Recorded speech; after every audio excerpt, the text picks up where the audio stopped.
Assalamualaikum warahmatullahi wabarakatuh. Kita bertemu lagi di pertemuan bab 3 tentang laju reaksi. Nah, apa saja yang akan kita bahas di laju reaksi? Ya, hari ini kita akan membahas pengertian laju reaksi dan persamaan laju reaksi. Nah, sebelum masuk ke pengertian laju reaksi dan persamaan laju reaksi, coba kalian perhatikan dulu gambar ini. Nah, ini gambar apa saja? Ya, jika kalian perhatikan, yang pertama ini adalah gambar kembang api, kemudian yang kedua adalah perkaratan besi, dan yang ketiga adalah pelapukan batuan. Nah, apakah proses-proses itu terjadi dalam waktu yang bersamaan? Tentu tidak ya, itu akan terjadi dalam waktu yang berbeda-beda. Nah, cepat atau lambatnya reaksi terjadi itu disebut dengan laju reaksi. Nah, sekarang kita masuk ke pengertian laju reaksi. Coba kalian perhatikan ketiga gambar ini. Di sini ada 3 gambar. Yang pertama, pada permulaan di mana belum terjadi reaksi, di sini ada 1 mol reaktan. Ya, 1 mol reaktan, gambarnya merah. Kemudian setelah 20 detik, ternyata di sini terbentuk 0,46 mol produk yang berwarna biru. Sedangkan reaktannya berkurang menjadi 0,54 mol.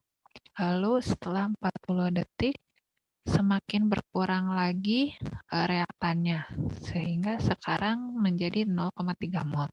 Sementara produknya 0,7 mol. Nah, apa yang bisa kalian ambil kesimpulan dari gambar ini? Oke, artinya dengan semakin bertambahnya waktu, reaktan akan semakin berkurang, sementara produk akan semakin bertambah. Nah, kalau misalkan mau dilihat, jika ada reaksi reaktan menjadi produk, maka grafik lajunya akan menjadi seperti ini. Kita lihat garis yang biru dulu. Di sini misalkan ini adalah konsentrasi terhadap laju ya. Nah, di sini misalkan awalnya konsentrasinya tadi gambar yang pertama misal 1 mol. Setelah berjalannya waktu, maka dia akan mengalami penurunan seperti tadi digambarkan. Lama-lama dia menurun dan akhirnya mencapai 0,3 mol. Sementara produknya awalnya dia nilainya 0. Lama-kelamaan dia mengalami peningkatan dan tadi terakhir digambar dapatnya 0,7 mol. Jadi artinya bisa digambarkan 2 secara langsung terhadap reaktan maupun terhadap produk. Nah, jadi dapat dikatakan bahwa laju reaksi adalah berkurangnya jumlah reaktan atau bertambahnya produk per satuan waktu. Nah, satuan zat yang digunakan di sini karena seringnya digunakan dalam bentuk larutan atau gas, maka digunakan konsentrasi atau satuannya molar atau mol per liter. Dan satuan lajunya adalah konsentrasi per detik atau molar per sekon min 1. Nah, sekarang jika reaksinya tadi reaktan menjadi produk, maka bisa dituliskan seperti ini. Laju sama dengan perubahan reaktan per satuan waktu. Tanda min di sini itu hanya menunjukkan bahwa dia itu terjadi pengurangan konsentrasi. Sementara kalau untuk produk di sini plus. Artinya produknya dia bertambah dengan seiring berjalannya waktu. Ya. Nah, sekarang contoh soal. Dalam ruang yang volumenya 2 liter, terdapat 1 mol gas NH3 yang terurai menjadi N2 dan H2. Setelah 10 detik, ternyata gas NH3 yang tersisa dalam ruang tersebut 0,6 mol. Nah, yang ditanyakan tentukan laju reaksi pengurangan gas NH3 dan laju reaksi pembentukan gas N2 dan NH3. Nah, silakan kalian simak videonya berikut.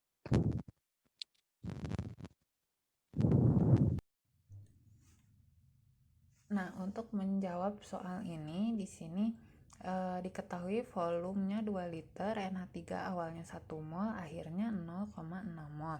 Berarti mol NH3 yang terurai adalah 1 dikurangi 0,6, yaitu 0,4 mol. Sekarang dari mol kita ubah dulu ke dalam bentuk konsentrasi. Konsentrasi itu artinya dia mol per liter. Molnya adalah 0,4 dibagi dengan 2 liter.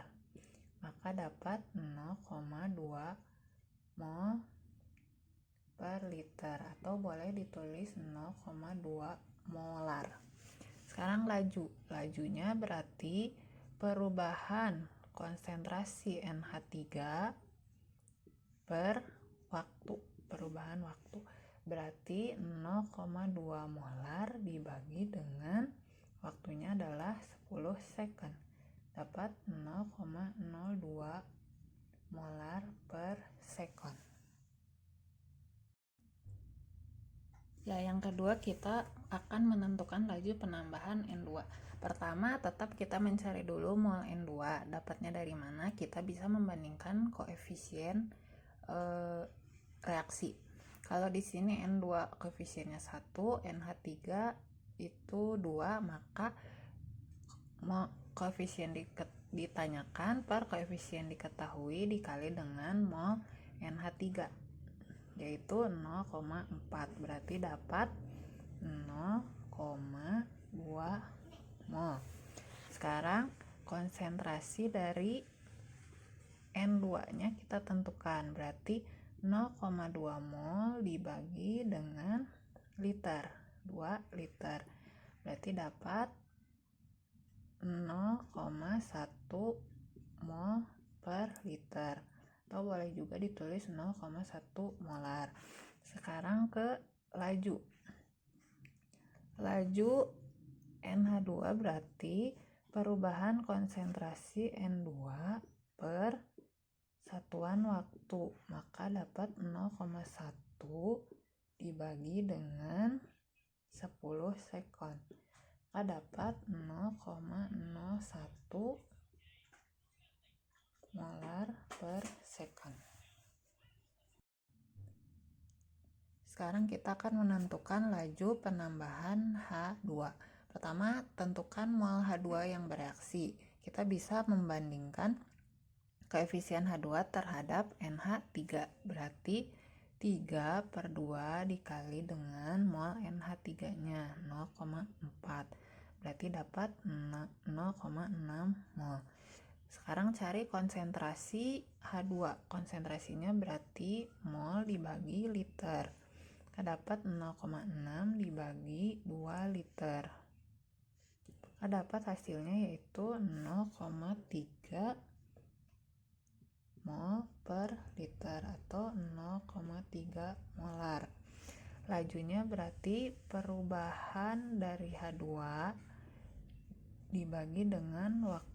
Perubahannya tadi 0,3 molar dibagi 10 second, dapat 0,03 mol per second. Sekarang kita masuk ke pembahasan kedua tentang persamaan laju reaksi. Misalkan ada reaksi A ditambah B menghasilkan produk C dan D. Maka secara garis besar kita bisa menuliskan persamaan laju reaksi berdasarkan reaktannya. Jadi laju sama dengan konstanta atau tetapan laju reaksi dikalikan dengan konsentrasi A dipangkat dengan M dikali dengan konsentrasi B pangkat N. Nah, M dan N ini adalah pangkat reaksi atau order reaksi, di mana dia ditentukan bukan dari koefisien reaksi, ya, tetapi dari hasil percobaan. Nah, sekarang bagaimana cara menentukan pangkat reaksi atau order reaksi? Cara menentukannya ada dua, yaitu dengan cara komparatif atau grafik. Komparatif di sini yaitu dengan perbandingan. Nah, dengan membandingkan satu data dengan data yang lain. Contoh misalkan, di sini ada suatu reaksi A ditambah B menghasilkan C. datanya. Misalkan data 1, molaritas A-nya 0,1, B 0,1, ternyata lajunya 20 molar per sekon. Kemudian data 2, konsentrasi A 0,2, konsentrasi B 0,1, laju reaksinya 40 molar per sekon. Lalu data ketiga, konsentrasi A 0,1, konsentrasi B 0,2, laju reaksinya 80 molar per sekon. Nah, bagaimana cara menentukan order reaksi dan persamaan reaksi dari tabel ini? Silakan kalian perhatikan penjelasan berikut.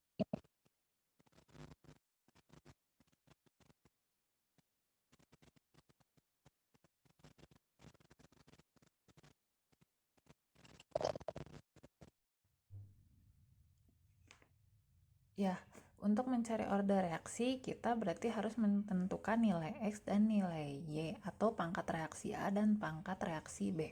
Sekarang kita mencari dulu pangkat reaksi A. Pangkat reaksi A bisa dicari dengan membandingkan data di mana konsentrasi B-nya sama. Nah, yang sama itu adalah data ke-1 dan kedua, B-nya sama-sama 0,1. Berarti kita gunakan perbandingan laju data 1 dibandingkan dengan laju data kedua. Ini juga sama. A-nya A data 1, B-nya B data 1, dibandingkan dengan terhadap data 2. Sekarang masukkan nilainya. Laju ke-1 nilainya adalah 20. Konsentrasi A-nya 0,1 pangkat X, B-nya 0,1 pangkat Y. Sekarang laju 2-nya 40.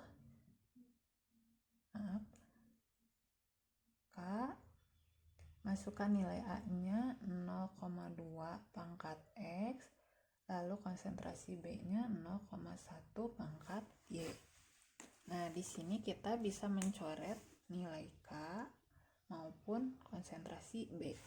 Berarti didapat 20 per 40 itu adalah 1/2. Sementara yang ini berarti 0,1 per 0,2 pangkat X. Setengah sama dengan 1/2 pangkat X. Maka X-nya sama dengan 1. Jadi orde untuk